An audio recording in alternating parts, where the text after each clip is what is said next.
2, 4, 6, 8, 9 more articles to go. My throat is absolutely destroyed. I have no idea I'm going to make it through these articles. Hopefully they are short ones. And after that I'm going to show you my fantasy team for the Euros. You may have noticed I have it in my title. So you might see it for fun. I'm going to show you my captain, and I'm also going to show you my predictions for the match results, or for the match day one results that we got now. We got the migration crisis. We can now talk about the migration crisis. So, because yes, it is quite real and it is a big problem.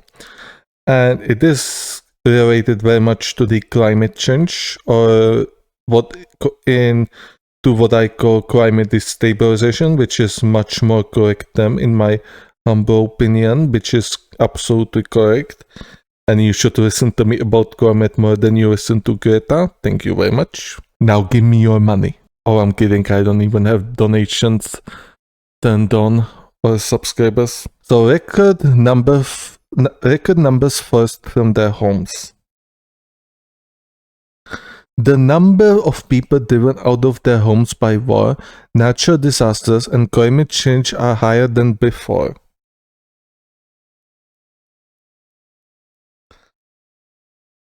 At least 117 million people were displaced in 2023, according to the UN data shared with the Sky News.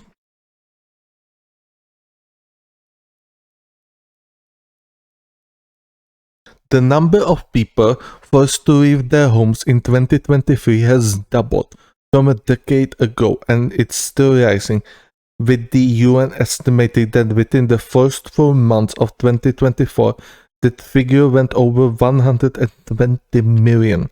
Sky News data and forensics team have investigated what's driving these rising numbers, from war and persecution to climate change. There's no more echo, I hope. Otherwise, I would be very mad. No, it's not. Perfect. And I have something in my nose. Fuck. What's forcing people from their homes? Forcible displacement means that people are displaced from where they usually live, said Dr. Leonie Anselms de Vries, professor of international politics and chair of the migration research group at King's College London. That's often due to conflict and other types of violence, human rights abuses, or natural disasters and environmental degradation as well. Yes, especially if a lot of people are fleeing from Africa. Africa is not a rich continent, but it's rich in natural resources. Unfortunately, it has a lot of weak rulers who sell their resources to authoritarian regimes, or they were colonized by the Western powers in the last century, and they are in deep shit. And they sell their natural resources for a small price. So the authoritarian regimes nowadays just keep their government safe and stable. It is not good for the African people. Therefore, a lot of them make journey to Europe. Okay, I just had something. It's probably nothing, I hope. It's very difficult to know exactly how many people are forcibly displaced worldwide, Dr. Anselm de Vries added. Just looking at the way which statistics works, different countries measure these things in different kinds of ways. There are huge gaps because we simply do not know who's moving and how they are moving. People may be forcefully displaced, but it doesn't mean that they will be permanently settled somewhere else. They may also return. Number of displaced people hits record levels. I think there was supposed to be some sort of graph here, but we see a blank graph here. This is quite a bit awkward. Oh, I see. So if you scroll with your mouse down, it shows the graph, and if you scroll up, yes, it receives down and up, down and up, down, up, down, up, down, up, down, up. Okay. Oh yes, we have also green waifu. I'm not quite sure if it works actually. I never tested it out. But yes, we do have waifus as well. I added it. So you can see number of displaced people hits record levels. You can see it definitely fastened a bit. I think this was when the COVID sort of ended, or when it was sort of at its heights, somewhere around that time, and now it's going up, which is not good. This is really not good for the Europe, because there's three solutions. Either you let them in and let them integrate, which is something that Europe is not good at, with exceptions like Denmark maybe. Like Europe is not good at integrating people to their own culture. That is a fact. And you can see it in Germany and France. The second solution is to deport them back, which costs a lot of money. And Europe simply does not have money. Europe is indebted, the world is indebted, everybody is in debt, and it's fucked. And the third, and the only solution that should never be taken, is to give the order. And I will not talk any further about this. Yeah, just give the order. And you probably can exactly figure out what order I'm talking about. Yes, like nobody wants to be remembered that way. So yeah, like this is a big problem, and the Europe has to invest in Africa. EU and even the United States has to invest in Africa, so the people just don't stop mass moving. They do not start moving en masse to Southern Europe, because that would break those countries, and this would completely destabilize Europe in the long run. It is already destabilizing Europe. You can see the rise of the relative far-right parties. There are parties definitely who are anti-migration. However, if you look closer at those parties, you can find people who just like to raise their right hand in a certain fashion, or people who would like to sever the rights of certain sects. Not gonna talk about it any further. I'm just gonna change the scene quicker, so I'm gonna take a look on chat. Good. I'm gonna take a look on the. So moving on, let's continue. Muhammad's house was swept away after torrential rains hit Straits of Kenya in April. We had to abandon our shelter after it got submerged, said Shafan, after he and his family were forced to flee their home in Dadaab refugee camp and search a shelter in a school nearby. We picked only essential bedding and food. What happened to Muhammad is just one story of human suffering among the millions of those who have been forced from their homeland by disaster and conflict. 1 million, this figure represents 1 million people, okay. Yes, this is quite a lot of figures.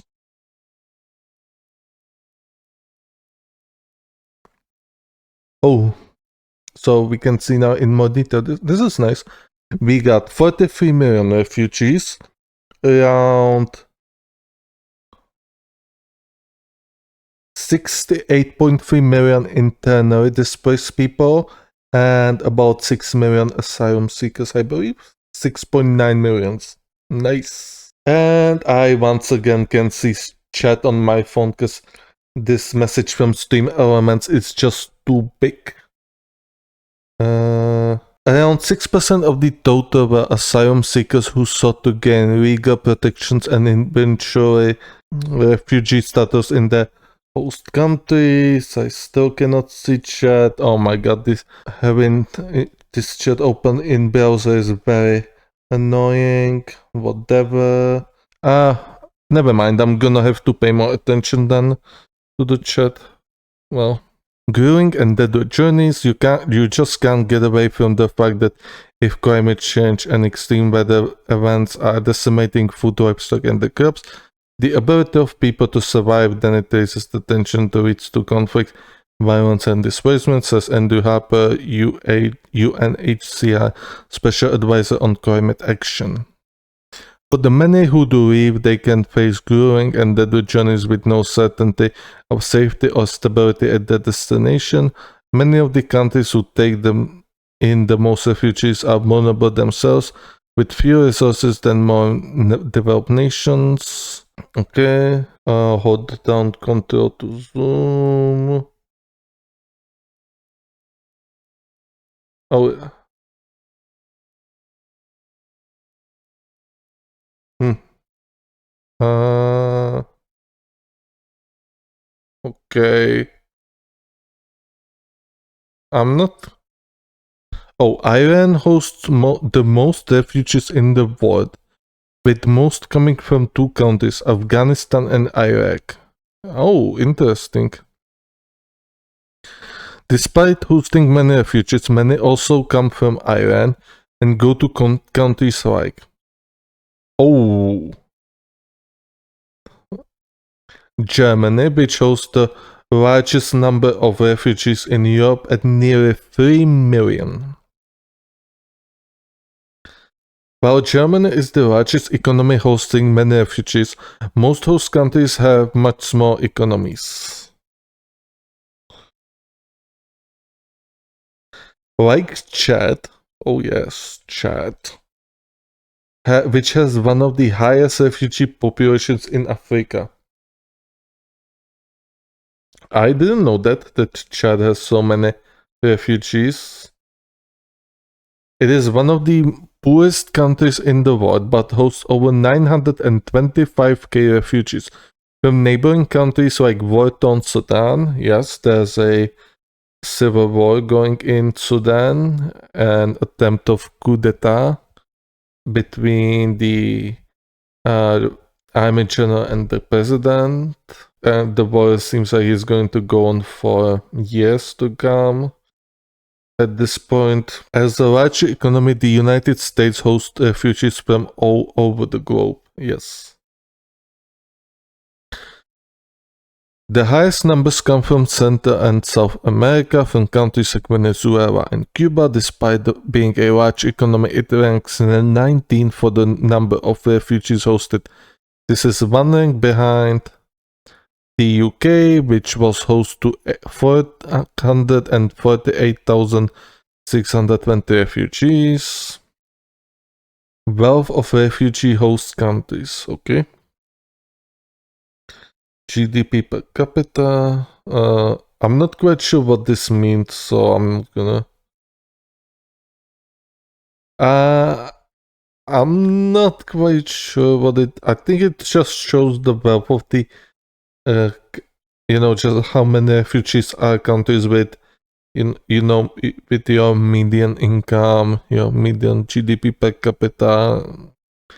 I'm not quite sure what it means because you cannot hover over it, so it's a bit messy, but whatever, I guess. Oh yeah, this is Iran, okay. This is UK.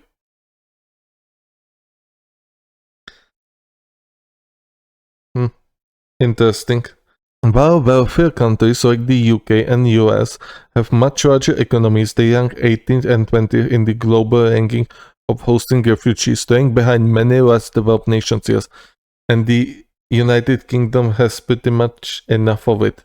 Like the people in the UK do not want many more of the refugees, which is not good for them because they have to stay in Ireland mostly because the Europe also cannot very much handle many more of these migrants, and the US do not want them either since they deal with their own immigration waves at the southern border.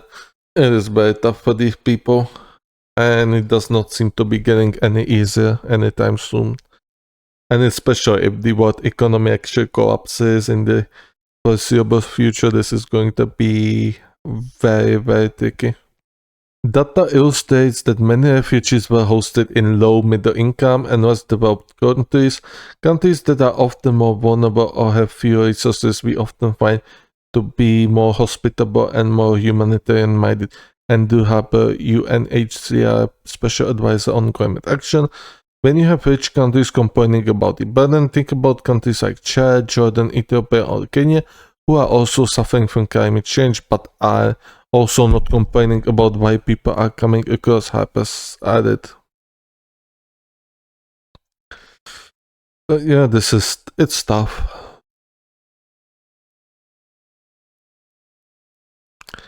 It is really tough. Damn, Russia has also a lot of refugees, a lot of Russians fled the country since the war. A lot of people are fleeing China as well. No surprise there, communists obviously. Some people are fleeing India, a lot of people are fleeing from here. DRC, South Sudan, this is, I believe, Central African Republic, Nigeria, there's Chad, I'm not quite sure if this is either Mali or Niger. Not quite sure. Somalia. There's Venezuela, of course. The inflation is massive. You got Burma or Myanmar. Afghanistan, of course, and a few others. Yeah, it's very tough. And here you have refugee host countries. You have Iran and Turkey. Turkey usually sends some migrants to Russia, then they go to the Belarus, who sends them to the Polish border. You have Germany, as they host a lot of refugees. Oh, Russia also hosts a lot of refugees, although Russians also conscript a lot of these poor people to the army so they can use them to the Ukraine front, as they did with some Indian students. Okay, there's a story of some mother who came across, we're probably not gonna read it.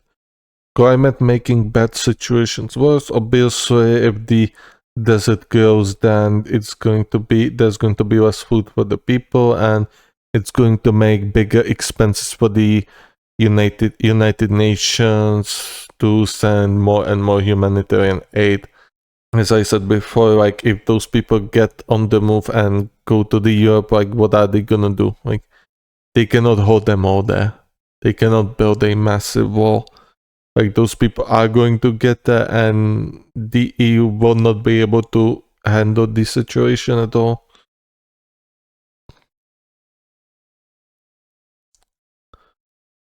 Heat and humidity desertification makes area unreadable. Yes, what I was talking about. Climate vulnerability. Okay. Low climate hazard is only in Russia. Moderate climate hazard is in pretty much entire EU, North America, Argentina, South Africa, those three random countries in Central West Eastern Africa. Extreme climate hazard is in Oman. Okay, that is interesting. What else? Bangladesh, UAE, Bahrain, and I think that's all. And then there's severe climate hazard in some countries like India, Indonesia, Brazil, Senegal, and yeah, Niger, Mali, and some other Central Western African countries. Oh, this shows displaced population. Okay, interesting. Okay, this article is actually pretty interactive. I like it. Oh yes, and even shows conflict. This is such a good thing actually to show people that we do definitely live or have lived in the illusion that the world is in a state of peace. However, I mean, if you look on the Africa, and the Myanmar is not even showed as a conflict. Like, the Myanmar has a civil war, for God's sake. Like, people forget about it. Like, people actually forget there's a civil war going in Myanmar or Burma. But they do still show Afghanistan. Oh, I mean, yes, there's conflict in Afghanistan between the local powers. Then you have Yemen, Syria, Iraq, obviously. Ukraine. Yes, I mean, there's a lot of conflict going on around the world. Also, DRC. Yeah, many conflicts going on. Like, the world is definitely not a stable place. And we are almost at the end. They were forced to move again. And yes, okay, this is it. You can definitely read this on your own if you want. It is definitely a very interesting article. This is a very interesting article, very interactive. And if you are doing some essay to your high school or college, this might definitely be a good source material for you, because this is done very nicely, very pretty. Moving on.